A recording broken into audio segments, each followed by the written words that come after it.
이 시간 우리 은혜 받을 말씀입니다. 은혜 받을 말씀은 히브리서 11장 33절 말씀부터 39절 말씀입니다. 우리 다 같이 믿음으로 합독하고 은혜 받고 복 받겠습니다. 시작.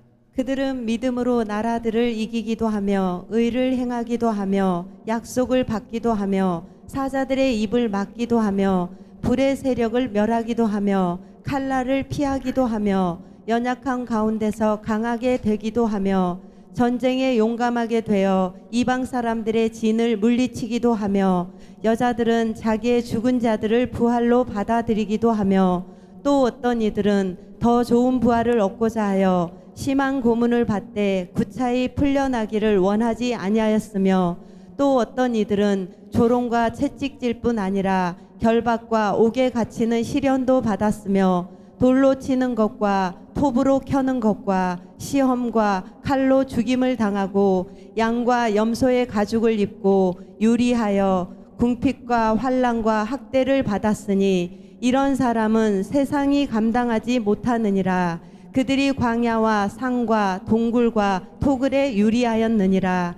이 사람들은 다 믿음으로 말미암아 증거를 받았으나 약속된 것을 받지 못하였으니. 아멘. 할렐루야. 오늘은 주님의 날, 복된 날입니다. 할렐루야. 여러분, 고난 주간 또 사순절 기간 동안 자숙 잘 하셨죠? 막 세상에 안 돌아다녔죠? 이 말은 했다는 소린가 안 했다는 소린가 머리를 끄덕이는 분들은 안 나갔죠? 혹시 금식도 하셨나요? 3일 금식 40일 다 주눅 드시는 것 같아요. 사실 우리가 고난주간 되면은 과거 같은 경우는 주님 나를 위해서 고난을 받으셨어. 그러므로 나도 고난을 좀 내가 한번 동참해 봐야지. 그리고 죄다 막 금식했어요. 아침도 금식하고 어떤 분들은 3일씩 또 어떤 분들은 뭐 일주일 내내 그 다음에 어떤 분들은 4일. 이 과거에는 그렇게 많이 내가 그 예수님의 고난에 동참해보자. 주님이 그렇게 고난을 많이 당하셨는데 나도 정도 이 기간 동안에는 내가 자숙하면서 좀 금식도 하면서 주님의 고난에 좀 동참해봐야 되겠다라는 마음을 가지고 이 고난주간을 보냈습니다.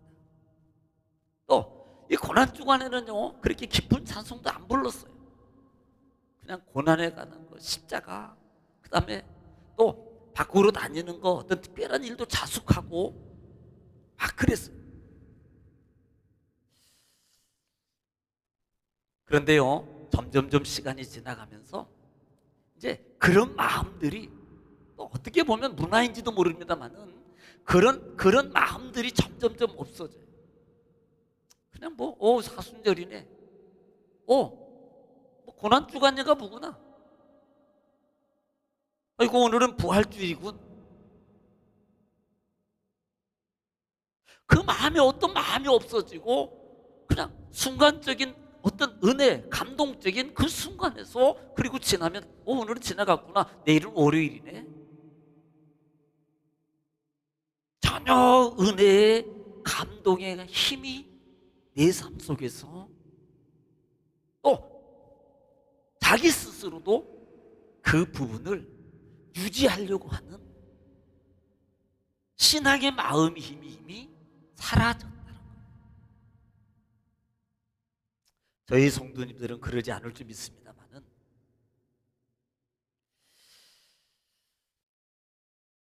고난주간만 되면 참 이거 어떻게 해야 되나 고민이 매년마다 고난주간 새벽을 고난으로 해야 되나 아니면 저녁을 고난으로 해야 되나. 사실 고난보다는 이런 의미가 돼야 되는 게 사실은 맞거든요. 주님이 나를 위해서 고난 받으셔서 이게 성숙이에요.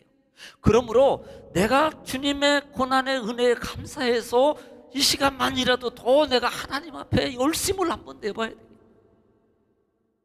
그 고난의 값을 더 증폭시키는 방법이 바로 그거거든요. 제가 고난을 얘기하면서는 늘 얘기하는 얘기 중에 하나가 뭐냐면, 부모가 나를 고난받았으니까 나도 부모의 고난에 동참하기 위해서 내가 학교를 한 3일 안 가야지. 그건 부모의 고난을 헛되게 만드는 거라고. 부모님이 나를 위해서 그렇게 고통 속에 고난 가운데 수고하시고 힘쓰셨어. 그러니까 나는 그래, 이번에 더 내가 더 한 번 더 업그레이드 해야지. 그래서 내가 더 주님 앞에 열심을 내봐야지. 내가 더 주님의 은혜의 감격에 더 동참해봐야지. 내가 주님의 은혜의 감사의 자리에 더 내가 한 번 더 서봐야지라는 감격의 은혜, 고난의 값을 더 증폭시키고자 하는 그런 고난의 힘을 발휘할 수 있는 그런 신앙이 돼야 되는 거예요. 또 하나는 자기 자숙의 점검입니다. 내가 그렇게 고난을 위해서 주님의 십자가 은혜를 입었는데 내가 그 은혜의 값을 하지 못하고 있구나. 나는 자기 회개의 자숙의 시간을 갖는 거예요. 자, 우리는 내가 공부 좀 이렇게 못하고, 오늘 갑자기 내가 부모의 은혜가 감사한데, 내가 보니까 내가 이렇게 은혜의 값을 다 못하는 것 같아. 공부도 뭐 내가 지금 이렇게 안 한 것 같아 라고 자숙의 시간, 그 마음이 느껴졌어요. 그럼 어떻게 해요? 내가 이제부터는 너 해야지. 그렇게 일어나야 주는 게 맞다는 겁니다. 그래, 또 오늘 또 뭐 이렇게 지나가면 또 뭐 다음에 또 오지 뭐. 여러분, 오늘은 없어요. 여러분, 내일도요, 보장 안 되는 거예요. 혹시 여러분 무당들 아십니까? 예언도 한다 그러고 어떤 그런 분들 보면은요, 그냥 뭐 예언에 잘 맞히네, 신통방통이야, 너무나도 잘 맞춰. 저 사람하고 막 맞춰가지고 뭐 하려면 뭐 예약하려면 뭐 1년 전에 예약을 해야 된다고 그러고 막 그런 사람 있잖아요. 근데 제가 궁금한 게 하나가 뭐냐면, 자기 앞날은 왜 못 보지? 내일 일어날 자기 일은 하나도 못 봐요. 그게 어리석은 인상이에요. 그 정도 되면요, 그분들은요, 돈방석 위에 앉아서 막 이렇게 살아야 돼요. 근데 여러분 아시다시피 보면은 한결 같잖아요. 미래를 예언하고 뭐 앞으로 뭐 잘 되니 못 되니라고 하는 그런 걸 보고 자기 남은 얘기 자기 하면서 자기는, 제가 뭘 말씀드리고 싶냐면, 우리 인생의 삶의 모습 속에 우리는 한치 앞을 볼 수 없는 것이 우리 인생의 모습이라는 거예요. 그걸 인정하라는 겁니다. 그걸 인정하지 못하면 늘 내가 만들려고 그래요. 주님의 고난은 우리에게, 왜 주님이 고난을 당하셨고 왜 주님이 십자가에서 이렇게 부활하셨는가? 고난주가 아니었고 단순히 부활주일이야. 여러분, 혹시 제가 이 시간에 부활이 뭐냐고 물으신다면 여러분 다 대답할 수 있을 거예요. 예수님 부활하셨습니다. 그래서 부활절 감사절기로 드리는 거예요. 그리고 오늘 이 날, 주님의 날, 이 부활절 이 날, 많은 우리 한국의 모든 교회들이 지금 다 이 시간에 동일하게 부활절 감사 예배로 드리고 있습니다. 오늘 우리로 드리고 있고요. 그런데 이렇게 물어볼게요. 왜 드려요? 왜 드려요? 단순하죠. 답은 예수님 부활하셨습니다. 그리고 또 물어볼게요. 왜 드려요? 예수님이 부활하신 것은 우리에게 산 소망을 주신 그 은혜가 감사해서 산 소망을 가지고 살아라고 산 소망을 주신 것 때문에 기쁨으로 이 시간에 감사로 절기로 하나님께 드리는 겁니다. 그래서 드리는 겁니다. 정말 그럴까요? 산 소망을 가지고 살아가야 되는 걸 맞아요. 우리 육이 죽음으로 끝나지 않고 다시 육의 부활, 영원한 삶을, 영원한 세계를 영원한 세상을, 영원한 하나님의 나라를 가기 위해서 육이 부활해서 하나님께로 간다는 사실을 보여주기 위한 예수님의 부활의 모형 맞습니다. 소망을 주는 겁니다. 자, 거기까지만 한다면 우리는 아직도 성경을 모르고 있는 거예요. 아직도 하나님의 의도하심을 모르고 있는 거예요. 거기까지만 신앙의 거기까지만 이 부활의 은혜의 값을 가지고 있는 것은 결국은요, 여러분, 은혜의 값만 가지고 살아가는 거예요. 누가 모르면 부활절입니다. 예수님 부활하셨어요. 왜 부활했대요? 우리에게 영원한 나라를 보장하기 위해서 그렇게 부활하셨대요. 찬송과 기쁨을 주기 위해서 부활하셨대요 라고 한 틀린 말은 아닙니다. 그런데 거기까지는 힘이 없는 신앙의 모습. 정말로 거기까지만 여러분 알고 있으라고, 거기까지만 소망을 가지라고, 거기까지의 그 부활의 그 기쁜 소식만 가지고 살아라고 예수님이 부활하셨다고 생각하십니까? 과연 그렇기 위해서 예수님이 부활하셨을까요? 저는 이렇게 표현해 보셨습니다. 여러분은 부활의 가치를 가지고 있냐고. 부활의 값을 가지고 있습니다. 그렇다면 여러분, 만약에 부활의 가치를 알고 부활의 값을 가지고 있다면 여러분은 얼마짜리의 부활의 가치를 가지고 있습니다. 스스로 점검해 보십시오. 대답해 보십시오. 나는 얼마짜리의 부활의 값을 가지고 있지?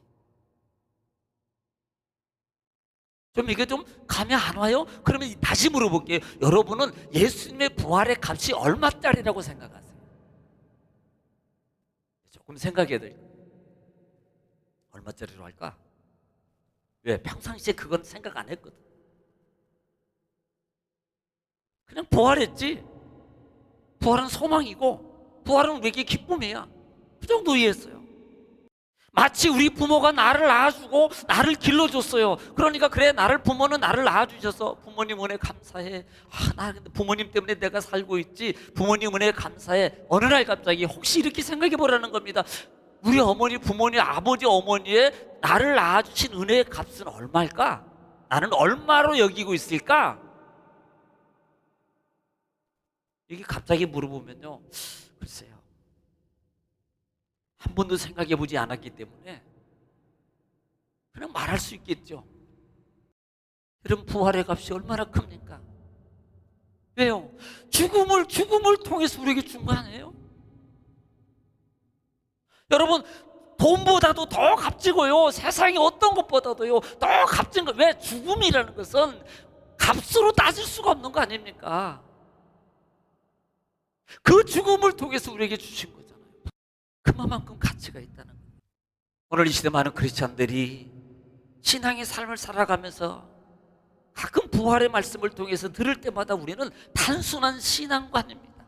지식적인 신앙관 속에서 머물러 있다는 거예요. 그래, 나는 부활의 소망이 있어. 예수님이 나를 위해서 죽으셨고 예수님이 나를 위해서 부활하셨어. 그러므로 나도 죽으면 천국에 가. 여러분, 이 말씀은요 정말 옳은 말씀입니다. 그래, 나는 천국에 가라는 그 신앙의 고백, 가지고 있는 그 믿음의 힘, 대단한 거예요. 그럼 한 번 더 의문을 던져봐야 돼요. 고작 그것만 가지고 있으라고 예수님이 죽으시고 부활하셨어요. 그 정도로 소유하고 살아가라고, 그 정도로 인도하고 살아가라고 예수님이 고난받으셨고 예수님이 죽으셨냐라는 말입니다. 부활하셨냐라는 말입니다. 오늘 말씀 본문을 보면서 우리 같이 은혜를 나눌 건데요, 36절 말씀 한번 다시 읽겠습니다. 시작. 또 어떤 이들은 조롱과 채찍질 뿐 아니라 결박과 옥에 갇히는 시련도 받았으며. 자, 지금 제가 35절을 읽지 않았습니다. 자, 37절을 읽어볼까요? 시작. 돌로 치는 것과 톱으로 켜는 것과 시험과 칼로 죽임을 당하고 양과 염소의 가죽을 입고 유리하여 궁핍과 환난과 학대를 받았으니. 자, 지금 이제 다시 한 단어씩만 제가 언급해 보겠습니다. 조롱, 채찍,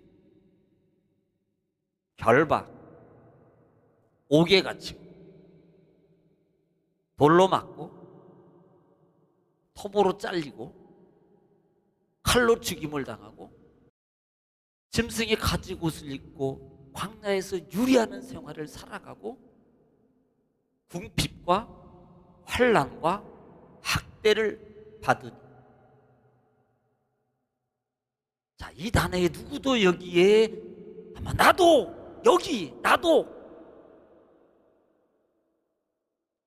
이걸 좋아하는 분은 한 분도 없을 겁니다. 끔찍한 거 아니에요? 가랑비를 톱으로 잘린대요.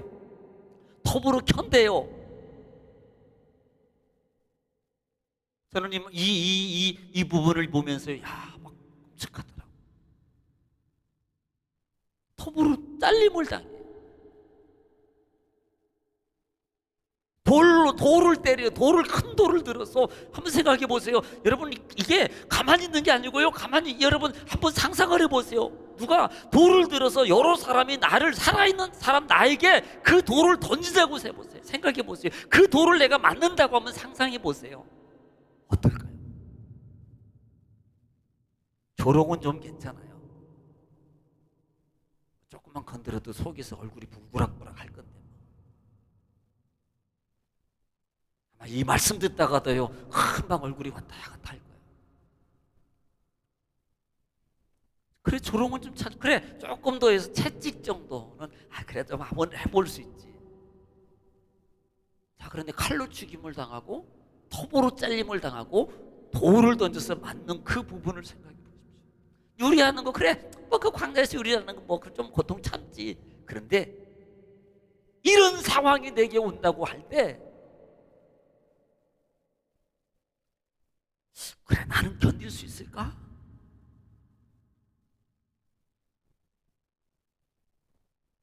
저는 상당히 아픈 것을 많이 참는 습성이 있어요. 좀 참는 기질이 있어요. 그런데 얼마 전에 치과 치료를 하면서 이거 치과 치료 얘기 할게 못했다. 좀 마취도 좀 하고 그러지 안 하고 신경을 찔러대면 그게 얼마나 아프고. 의사와리 그분이 하는 소리가 거기 그 말이라 하지 말지.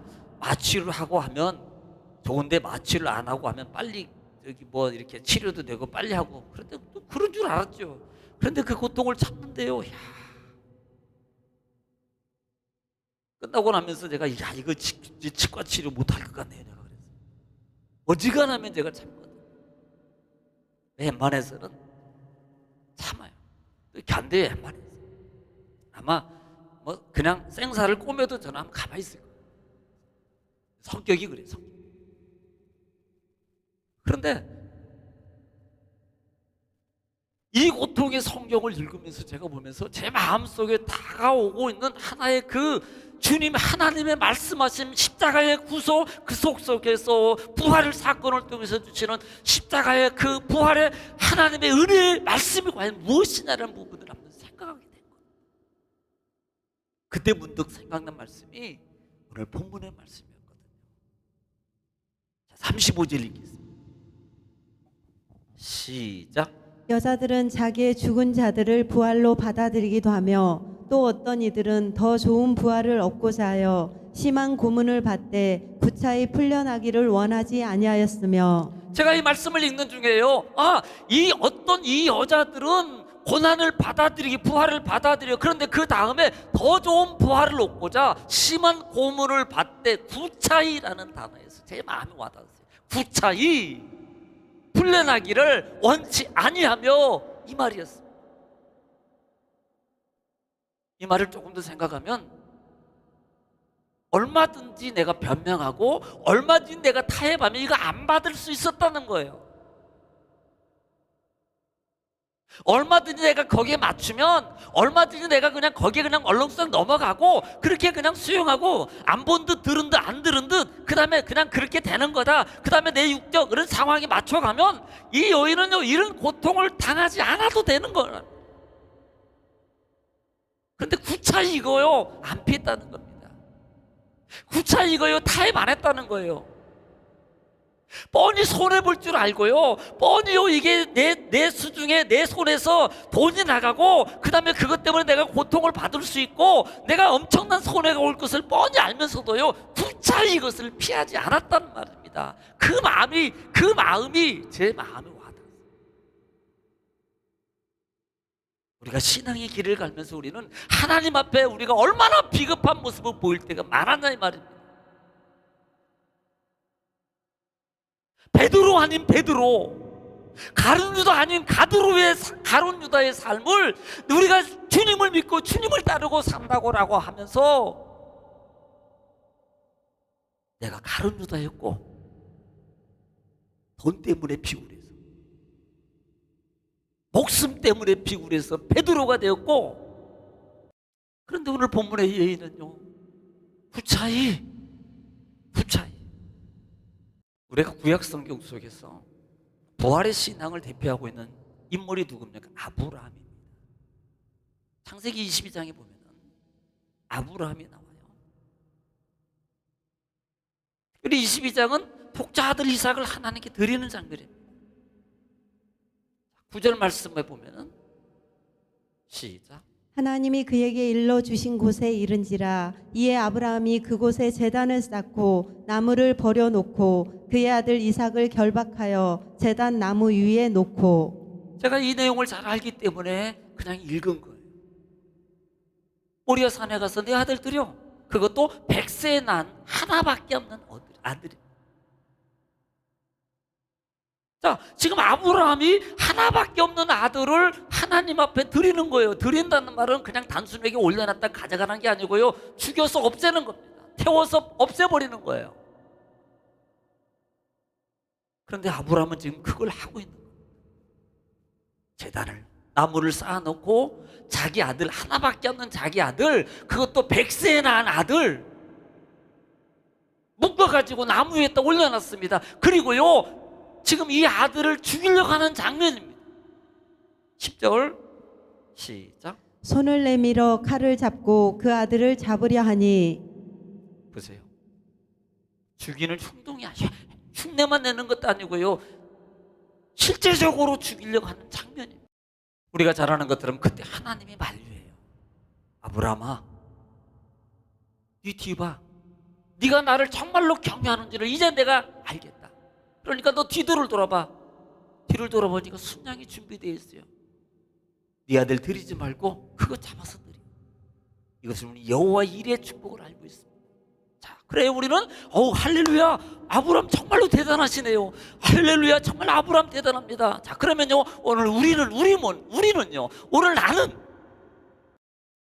하나님, 제가 다른 건 다 하는데요 그것만큼은 제가 좀 힘들겠는데. 그런 분은요 그거 아니래도 다른 것도 못해요. 하나님, 요것만큼은요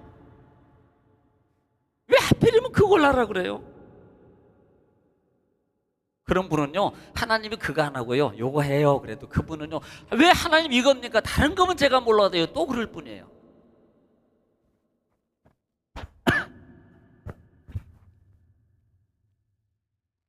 그런데 아브라함은요 그 말씀에 순종해요. 이렇게 순종할 수 있는 아브라함의 신앙의 배경이 어디가 있냐는 말입니다. 이 부분을 히브리서 11장에서 다시 믿음으로 조명해 주고 있어요. 히브리서 11장 17절 말씀에 이렇게 고백합니다. 시작. 아브라함은 시험을 받을 때에 믿음으로 이삭을 드렸으니 그는 약속들을 받은 자로 돼 그 외아들을 드렸느니라. 아브라함 믿음으로 드렸다고 말합니다. 자, 우리도 믿음으로 해요. 똑같이 여러분 하나님 앞에 예배 믿음으로 드립니다. 믿음으로 우리가 하나님께 봉헌도 해요. 믿음으로 우리가 봉사도 합니다. 자, 믿음으로 그럼 뭐 아브라함이나 나 똑같이 별거 없이 하는구나라고 이렇게 말합니다. 그런데 아브라함에게 있어서 또 하나의 신앙 고백이 19절입니다. 구약에 있는 아브라함의 신앙을 히브리서 다시 조명해 주는 겁니다. 19절 시작. 그가 하나님이 능히 이삭을 죽은 자 가운데서 다시 살리실 줄로 생각한지라 비유컨대 그를 죽은 자 가운데서 도로 받은 것이니라. 따라합시다. 다시 살리실 줄을. 여기에 힘이. 이 말이 오늘 본문 히브리서 말씀 속에서 이 여인들이 그렇게 될 줄을 뻔히 알면서도 구차히 타협하지 않고, 구차히 피하지 않고, 구차히 그것에, 여러분, 아브라함의 그렇게 할 수 있는 힘의 배경이 어디에 있으냐? 하나님이 그렇게 다시 살리실 줄을. 저는 이 단어를 이렇게 말합니다. 부활의 힘, 부활 신앙의 힘을 소유하고 있습니다. 그리고 그 부활의 신앙의 힘을 아브라함은 사용하고 있다는 거예요. 그리고 그 부활의 신앙의 힘을 사용할 때 하나님은 그 아브라함에게 그 힘의 능력을 보여줍니다.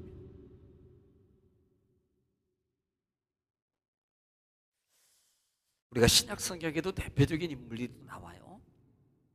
특별히 사도행전 7장에 보면은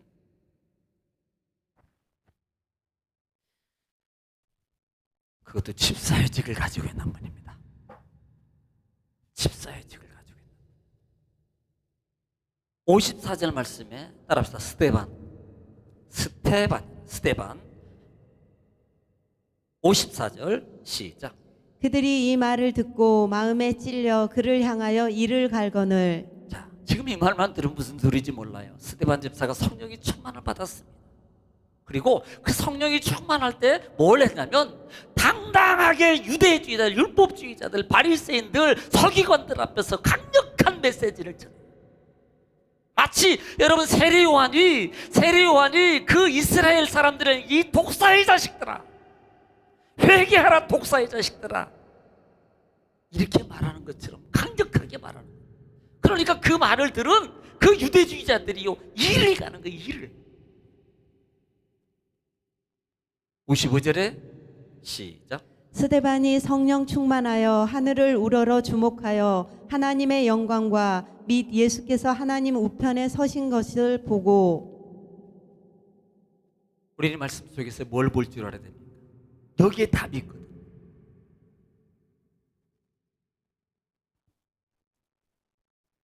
우리는 성령이 충만한 겁니까? 성령이 충만해야 돼요. 성령이 충만하게 돼야 됩니다. 성령이 충만을 입어야 돼요. 성령이 충만한 은혜의 능력을 우리가 여러분 믿음으로 받아들여야 됩니다. 그런데 그 성령이 충만한 가운데 이 스데반 속에서 이렇게 말합니다. 하늘을 우러러 주목하여 하나님의 영광 속에서 예수님의 우편에 앉아 계심을 보고 있다는 게 중요한 거예요. 이게 뭐예요? 부활이에요. 이게 부활의 눈이 열린 스데반입니다.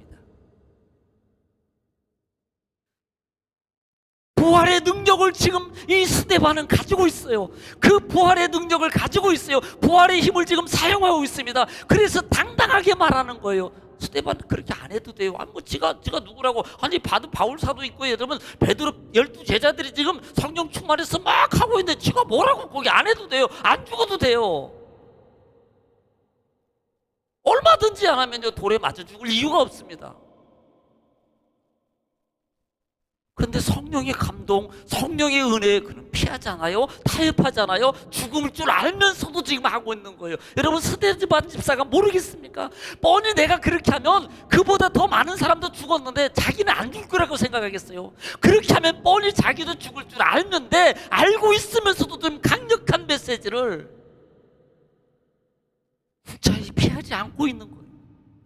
손해볼 줄 뻔히 알면서 자기 아들이 하나밖에 없는 아들이 뻔히 여기서 죽고 나면 나는 어떻게 해요? 내 후대가 어떻게 될지 모릅니다. 그런 걸 뻔히 알면서도 아브라함이 순종해 가요.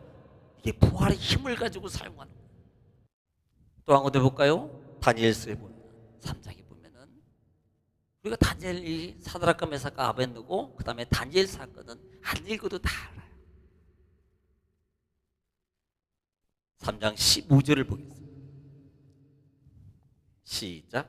이제라도 너희가 준비하였다가 나팔과 피리와 수금과 사명금과 양금과 생황과 및 모든 악기 소리를 들을 때 내가 만든 신상 앞에 엎드려 절하면 좋거니와 너희가 만일 절하지 아니하면 즉시 너희를 맹렬히 타는 풀무불 가운데에 던져 넣을 것이니 능히 너희를 내 손에서 건져낼 신이 누구이겠느냐 하니. 따라합시다. 이제라도 이게 무슨 말이에요? 타협이에요. 그래, 너네들 어저께까지 우리 저기 절 안 했잖아, 우상한테. 그러니까 괜찮아. 그러니까 이제라도 하면 내가 살려줄게. 이제라도 하면 네 앞날이 보장돼. 이제라도. 지금 이 말이에요. 그런데 16절 말씀, 나중에 하반절이 있습니다만은 16절을 이렇게 대답합니다. 시작. 사드락과 메삭과 아벳느고가 왕에게 대답하여 이르되 느부갓네살이여, 우리가 이 일에 대하여 왕에게 대답할 필요가 없나이다. 따라합시다. 대답할 필요가 없습니다. 왜 대답할 필요가 없어요? 17절에 이렇게 말합니다. 시작. 왕이여, 우리가 섬기는 하나님이 계시다면 우리를 맹렬히 타는 풀무불 가운데서 능히 건져내시겠고 왕의 손에서도 건져내시리이다. 네, 하나님이 우리 하나님인 걸 우리는 믿습니다. 하나님이 살아계신 믿습니다. 왕의 손에뿐만 아니라 풀무불 속에서도 하나님은, 전능하신 하나님은 능히 건져내실 겁니다. 그리고 중요한 고백이 18절이거든요. 시작. 그렇게 하지 아니하실지라도 왕이여, 우리가 왕의 신들을 섬기지도 아니하고 왕이 세우신 금 신상에게 절하지도 아니할 줄을 아옵소서. 따라합시다. 그런다 할지라도 손해볼 줄 뻔히 알면서, 내가 풀무불 속에 죽을 줄 알면서도, 야, 이제 지금부터, 그래 괜찮아, 지금부터 잘해, 지금 해. 그러면 있던 거 다 없던 걸로 해주고 내가 네 앞 보장해 줄게.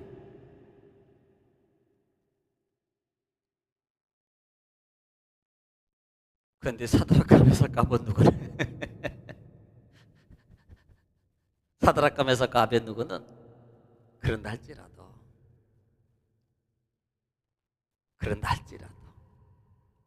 그 힘이 어디서 나왔겠어요? 자, 지금 남 얘기하고 있어요. 구약에 있는 인물 얘기하고 있습니다. 그러면요, 막상 그 일이, 아니 그보다 더 작은 일 속에 있었던 나를 보자 이 말입니다. 이걸 볼 줄 알아야 돼요. 나는 그런다 할지라도 힘이 있었나? 그 후에 3장 더 넘기면 6장이에요. 6장에서 다니엘은 어떻게 고백하는지 보세요. 6장 10절에 시작. 다니엘이 이 조서에 왕의 도장이 찍힌 것을 알고도 자기 집에 돌아가서는 윗방에 올라가 예루살렘으로 향한 창문을 열고 전에 하던 대로 하루 3번씩 무릎을 꿇고 기도하며 그의 하나님께 감사하였더라. 따라합시다. 알고도. 이 말이 무슨 말일까요? 오늘 여인처럼요, 뻔히 아는 거예요. 사드락과 메삭과 아벳느고처럼 뻔히 불불 속에 죽을 줄 아는 거예요. 지금 사자굴 속에 뻔히 내가 죽을 걸 알면서도요, 알고도 무차히 타협하지 않아요. 피하지 않아요. 중단하지 않아요. 내가 조금 지금 이렇게 가다가 어떻게 보면 내가 넘어질지도 몰라요. 그런데도 중단하지 않아요. 여러분, 이 힘이 어디서 나왔겠어요? 다니엘에게서 나왔겠어요? 나왔어요. 사드락과 메삭과 아벳느고가 고백했어요. 그에게서 나왔어요. 아브라함이 그렇게 순종했습니다. 어디에 아브라함에게 나왔어요. 그런데요, 그 나온 배경이 어디에 힘이 육으로서는요, 인간인 아브라함, 인간인 사드락과 아벳느고, 인간인 다니엘은 절대 못합니다. 그렇게 내가 다 여러분 참는 거예요. 보통 참는 거 잘하는데요, 그것 내가 못 참. 이렇다니까 6이요. 아니, 솔직히 내가 좀 이익되는 일, 그 다음에 뭔가가 좀 보여지고 더해지는 그런 어떤 기적의 현장, 축복의 현장이라면 다행입니다. 웬만하면 다행. 돈으로 비교하면 그러겠습니다만 그래도 민감하니까. 그런 예를 들면, 자, 오늘 여기 오는데, 자, 제가 1,000원 주겠습니다. 평일날 예배당 오면 제가 1,000원 주겠습니다. 오실 분? 하나도 안 들잖아. 자, 1억 주겠습니다. 안 들잖아. 100억 주겠습니다. 목사님이 안 줄 걸 아니까 안 주는 거죠. 나 없으니까. 근데 제가 만약에 그런 돈을 여기다 이렇게 쌓아놓고 평일날 예배당에 올라오면 제가 1억 주겠습니다. 그런데요, 저녁에 자고 일어나니까, 자는데 아침에 일어나니까 막 머리도 아파. 막 어저께 축구 뛰고 왔더니 몸살이 났어. 거기다가 또 발목까지 삐었네. 또 거기다가요, 누가 또 뭐 밥 사준다고 또 뭐 내가 그냥 오늘 내가 풀로 쓸게 보니까 1인당 10만 원이 넘네. 자, 어느 거 선택하실 거요? 다 1억 선택할 거요. 여러분, 웃음애가 아니고 이게 나예요. 이게 나라고요. 내게 영적 유익의 가치를 두지 않는 겁니다. 우선 보이는 육적 가치만 더 소중한 줄. 진리의 말씀의 법칙은 여러분 이렇게 이루어지지 않아요. 우리는 여러분 요한서신을 통해서 하나님이 주시는 진리의 법칙은 여러분 복음서를 통해서도 마찬가지입니다. 성경 전체를 통해서 하나님이 주시는 진리의 법칙은요, 영혼이 먼저 세워져야지 시작한단 말이에요. 영혼이 잘 되면 범사가 잘 되고요, 강건해지게 되어 있습니다. 뚫어지게 알아요. 중요한 거. 근데 가치를 우선순위로 못하는 게 문제랍니다. 그 가치 힘을 여러분 둘 수 있고 사용할 수 있는 사람은 누구냐는 말입니다. 여러분, 이 시대에 히브리서에 나오는 이 사람만 있겠습니까? 그 당시에 요 부분들만 있겠어요? 포로로 잡혀온 사람이 2, 3대를만 있겠습니까? 그런데 왜 이분들을 지목해서 지금 말하고 있고 왜 이 여인들을 지금 지목해서 말씀하고 있냐 이 말입니다. 다 알고 있는데 어떤 사람은 그 힘을 사용해서 움직인 사람이고 어떤 사람은 그 힘을 사용하지 못하고 타협한 사람이에요. 예수님이 왜 죽으셨을까요? 우리 죄 사해 주려고, 영원한 속죄를 이루시려고요. 왜 살아나셨을까요? 우리에게 소망을 주시려고. 그런데 그 속에 더 큰 의미가 주어졌다면 부활의 힘을 가지고 육신의 몸을 입고 이 땅에 사는 동안에 어떻게 살아야 될 것인가를 말하고 있다는 거예요. 솔직히 우리가 육신 덩어리요, 금방이에요. 우리 어머니도 그랬고, 야, 너 죽으면 그 얼마 지나면 쓸모도 없는 육체 덩어리 그거 뭐 하려고 그래? 이 말을요 아마 나중에 가면 좀 생각날 거예요. 그렇게 안 해도 되는데요. 아니 그 순간에 그 있는 시간 동안에 조금 더 그 하나님이 많은 걸 요구하는 것도 아니에요. 야, 네 생에 전생에 하나님의 성전에서 집에 나가지도 말고 직장도 다니지 말고 여기 살아. 하나님은 그렇게 말씀하고 있는 거 아닙니다. 부활의 신앙의 힘을 사용하세요. 이제 그냥 소망, 그래 부활의 시야, 우리 소망 있어, 천국 가, 다시 살아서, 차원을 좀 높이자. 거기까지만 알지 말고 차원을 좀 높이자고요. 마지막으로 정리합니다. 예수님이 왜 부활하신 다음에 제자들을 찾아가 만납니까? 예수님이 찾아가 부활 만난 그 제자들의 삶의 모습이 그래 단순히 그래 우리는 부활할 거야, 할렐루야, 나는 천국 간다, 그리고 그 생이 끝났나요? 그들은요 삶이 바뀌어버렸어요. 피하지 않았습니다. 피했던 그들이 피하지 않았어요. 오늘 여러분 스스로 오늘부터 질문하세요. 나는 부활의 힘을 사용하고 있는가? 정말 나에게 진짜 부활의 소망, 부활의 은혜의 기쁨이 있다면 나는 어떻게 해야 될 것입니까? 이 여인들도 구차히 모면하지 않았다는데 나는 예수님을 배반한 베드로의 모습인 내 모습이, 예수님을 돈 주고 팔진 않았지만 내 삶의 모습 속에서 그것은 예수를 판 모습과 똑같은 나의 모습을 지금도 살아가고 있는 거예요. 비겁하게, 돈에 비겁하고, 사람에게 비겁하고, 문화에 비겁하게. 내가 크리스찬이라고 말하고, 나는 목사라고, 나는 장로라고, 나는 권사라고, 나는 집사라고, 나는 성도라고 어디서 가든지 떳떳하게 말하면서 비굴하게 살아가지 말자. 기도하겠습니다.